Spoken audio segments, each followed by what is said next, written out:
My fiancé said, "After we're married, you'll be helping my ex financially. That's part of the deal."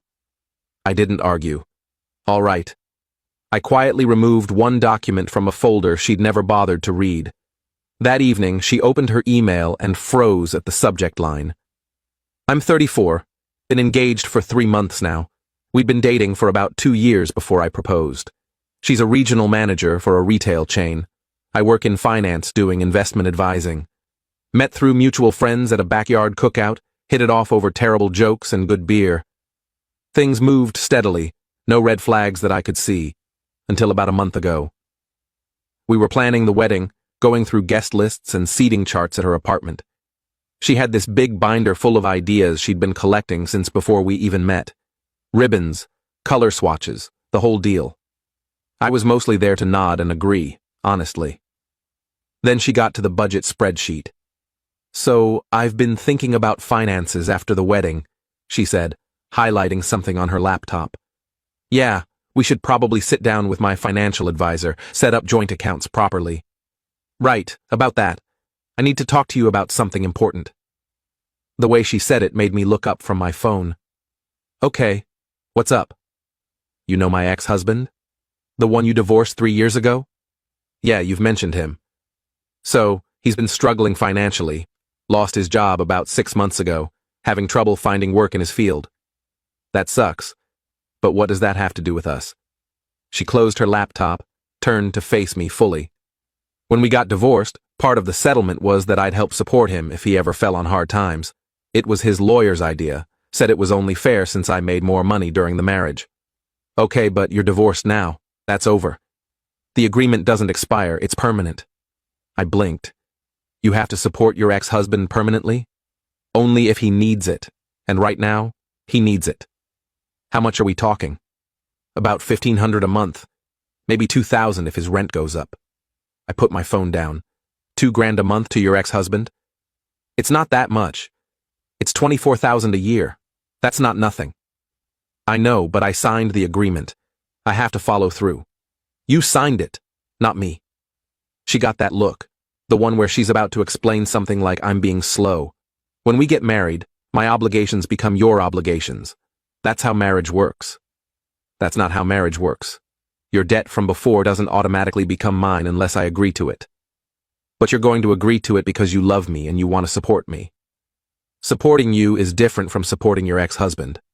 It's the same thing. What affects me affects you." "No, it's really not the same thing." She sighed, closed her eyes for a second. "Look, I knew you'd react like this. That's why I waited to tell you. But this is non-negotiable. After we're married, you'll be helping my ex financially. That's part of the deal." I sat there looking at her, really looking at her, trying to figure out if she was joking, if this was some weird test. But she was dead serious. "All right," I said. She perked up. "Really? Just like that?" "What else am I supposed to say? You just told me it's non-negotiable." "I mean, you could argue, you could storm out, you could—" "Would any of that change anything?" "No." "Then all right, I'll think about it." "There's nothing to think about." I said I'll think about it. The conversation ended there. I went home that night with a lot on my mind. Didn't sleep much. Spent most of the night going through paperwork I'd been putting together for our marriage. Financial documents, asset lists, stuff my advisor had recommended I organize. And that's when I remembered something she'd signed about 2 months ago. Update 1. When we first got engaged, I'd asked her to sign a prenup. She'd resisted at first, said it wasn't romantic, that it meant I didn't trust her. But I'd explained it was standard practice in my line of work, that I'd be signing one too, that it was just protecting both of us. She'd finally agreed, but only if her lawyer could review it first. I said fine, sent it to her lawyer, waited 3 weeks while they supposedly went over it. Her lawyer came back with some minor changes. I agreed to them, we both signed. The thing is, I don't think she ever actually read it. She trusted her lawyer to handle it, signed where she was told to sign, and that was that. The prenup had a pretty standard clause about premarital debts and obligations. Basically, anything she owed before the marriage stayed hers. Anything I owed stayed mine. We'd split shared expenses, but individual obligations remained individual. That included her agreement to support her ex. I pulled out my copy, Reread it 3 times to make sure I wasn't misunderstanding. Then I called my lawyer, a guy I'd known since college. Hey, quick question about the prenup I had you draft. Sure, what's up? The clause about premarital obligations. That covers spousal support agreements from previous marriages, right? Absolutely. If she's paying alimony or has any financial obligations from a previous marriage, those stay her responsibility. You're completely protected. And she signed this? Yeah, you both signed it 8 weeks ago. It's filed and official. Did her lawyer not explain this to her? I spoke with her lawyer directly. Went over every clause. If she didn't understand something, that's between her and her attorney. I thanked him, hung up, and sat there thinking. She'd told me helping her ex was non-negotiable, that my obligations included hers. But legally, she'd already agreed that wasn't true, which meant either she'd forgotten what she signed or she'd never bothered to read it in the first place. I needed to test something. Update 2. The next day, I went back to her place. She was in a good mood, probably thought I'd just accepted the ex-husband support situation. Hey, so I've been thinking about what you said, I started. And? I want to see the divorce decree, the part about the financial support agreement. Her face changed. Why? Because if I'm going to be contributing to this, I want to understand the exact terms. You don't need to see it? Yeah, I do. You're asking me to pay thousands of dollars a year to your ex-husband.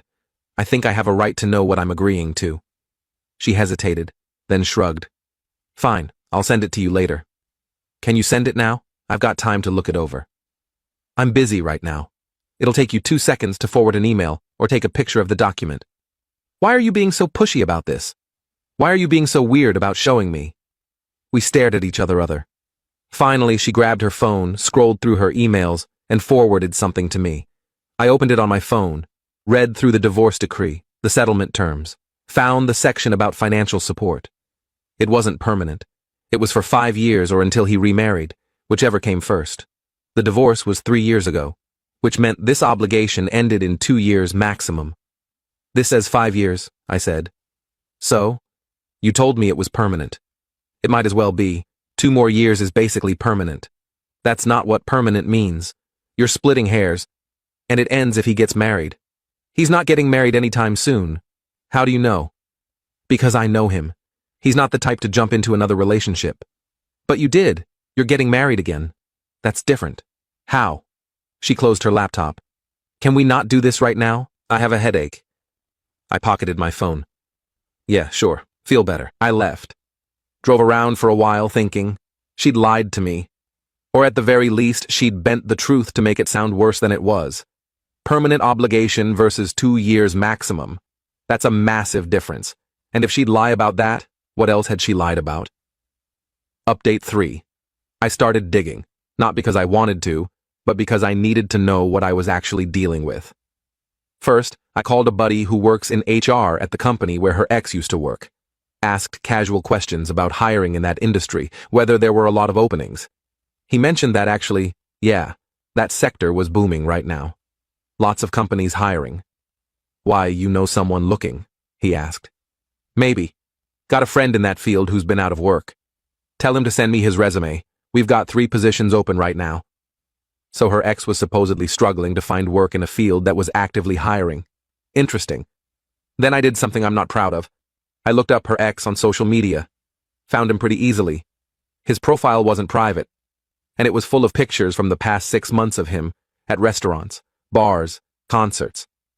Didn't look like a guy who was struggling financially. One photo from 2 weeks ago caught my eye. Him with a woman, arms around each other, caption reading, 6 months with this one. They looked pretty cozy. So he had a girlfriend. Had her for 6 months, which meant he wasn't exactly alone and desperate like my fiancé had implied. I screenshotted everything, saved it to a folder on my laptop. That night, she called me. Hey, I'm sorry about earlier. I know I've been weird about this whole money thing. It's fine. It's not fine. You have every right to ask questions. I should have been more upfront from the beginning. Okay. So I was thinking, maybe we could set up a time to sit down with a financial planner, figure out a budget that works for both of us. Sure, that sounds good. Great. I'll look at our calendars and send you some options. Perfect. I love you. Love you too. I hung up and felt absolutely nothing. That scared me more than anything else. A week ago, I would have meant those words. Now they just felt like sounds. Update 4. The next morning, I texted her. Hey, random question. Does your ex have a girlfriend? She replied an hour later. Why are you asking? Just curious. You mentioned he wasn't the type to jump into relationships. I don't keep tabs on his personal life. But you know enough to say he needs financial support. That's different. I know about his work situation because he tells me. You guys still talk? Occasionally, just logistics stuff. What kind of logistics? Does it matter? Kind of, yeah. If I'm paying into this, I'd like to know why he can't support himself. You're not paying into it, I am. It's my obligation. You said what's yours becomes mine when we get married. That's not what I meant. That's exactly what you said. She didn't reply for 2 hours. When she did, it was just, can we talk about this in person? Sure, when? Tonight? Come over around 7.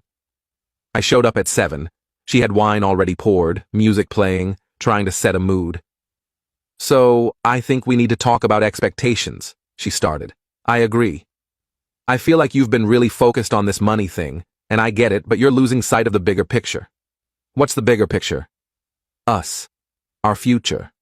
Building a life together. And that life includes me funding your ex-husband? It includes you supporting me through my obligations. That's what partners do. Partners are also honest with each other. I have been honest. You said the support was permanent. It's not. You said he was struggling to find work. His field is hiring. You said he wasn't the type to be in a relationship. He's had a girlfriend for 6 months. Her face went pale. How do you know that?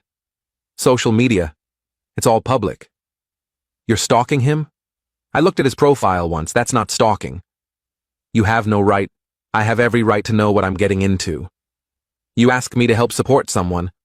I'm going to make sure that support is actually needed. It is needed. Is it? Because from where I'm standing, it looks like he's doing fine. And it looks like you've been lying to me about the situation. She stood up, started pacing. This is exactly why I didn't want to get into details. I knew you'd overanalyze everything. Wanting accurate information isn't overanalyzing. You're trying to find reasons not to help him. I'm trying to understand why you're so invested in helping an ex-husband who seems to be doing fine without you. Because I made a commitment. A commitment that ends in 2 years, and probably sooner if he marries his girlfriend. He's not going to marry her. How do you know? She stopped pacing, just stood there, and something in her expression changed. Oh my God, I said. You don't want him to marry her. That's not... You're still hung up on him. I am not... Then why do you care so much about supporting him? Why lie about the terms? Why lie about his situation? I didn't lie. You absolutely did. About multiple things, which makes me think this isn't really about honoring some divorce agreement. This is about you wanting to stay connected to him. She sat back down, put her face in her hands. You don't understand. Then explain it to me.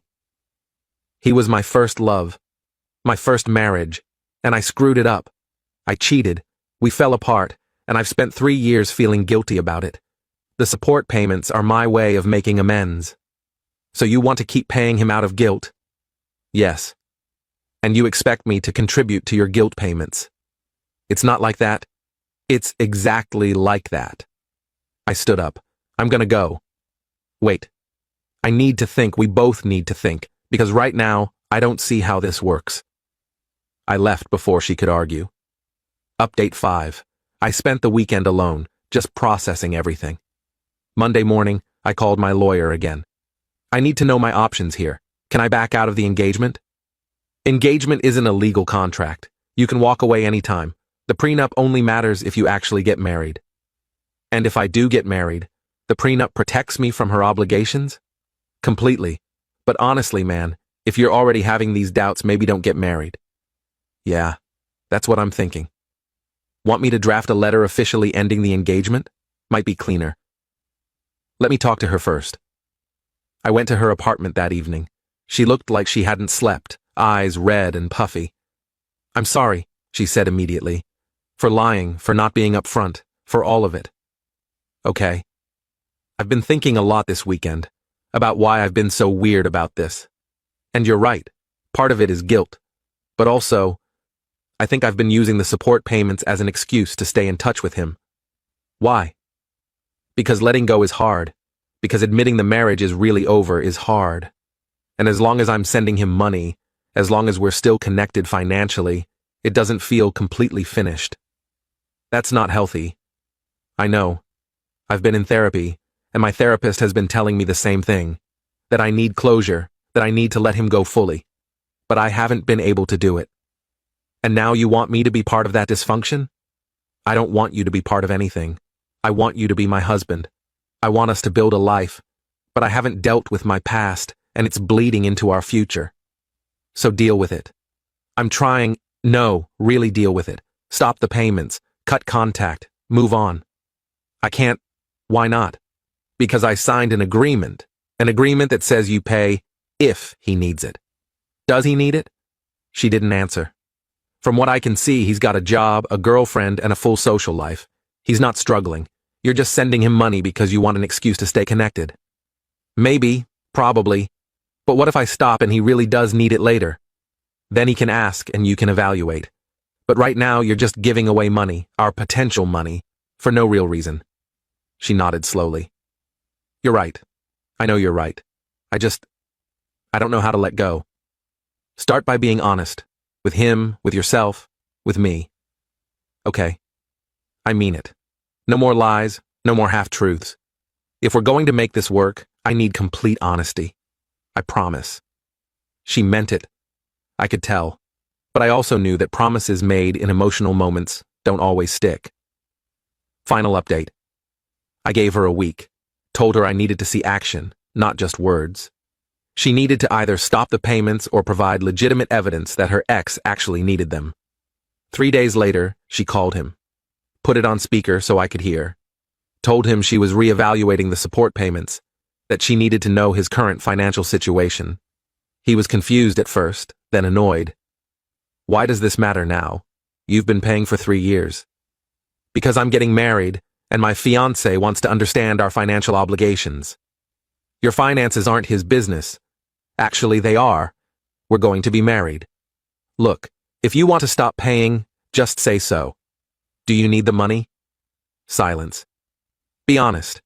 Do you actually need it, or have you just been taking it because it's available? More silence. Then, I got a new job 4 months ago. Pays pretty well. I've been putting your payments into savings. Figured I'd use it as a down payment on a house eventually. She looked at me. I looked at her. So you don't need it, she said. I mean, it's nice to have, but you don't need it. No, I guess not. She took a breath. Then I'm stopping the payments. Effective immediately. Wait, what about the agreement? The agreement says I support you if you need it. You don't need it, so we're done. You can't just, I can, and I am. I hope things work out with your girlfriend. She hung up before he could respond. We sat there in silence for a minute. How do you feel? I asked. Lighter, scared, free. That's good. Is it enough for us? I thought about it, really thought about it. I don't know yet, but it's a start. We didn't get married when we'd originally planned. Pushed the wedding back 6 months. Used that time to do couples counseling, really dig into trust issues and communication. It's been 4 months now. She's been completely transparent with finances, with her past, with everything. No more secrets, no more half-truths. Her ex tried to contact her a few times. She didn't respond. Eventually, he stopped. We reset the wedding date for next spring. Smaller ceremony, less expensive, more intimate. Just the people who matter. I'm 34, still engaged, still figuring it out. But at least now we're figuring it out honestly. And that prenup? It's still in place. She actually read it this time, asked questions, made sure she understood every clause. Trust takes time to rebuild, but at least we're building on truth now, not on lies and guilt and unfinished business. That's gotta count for something.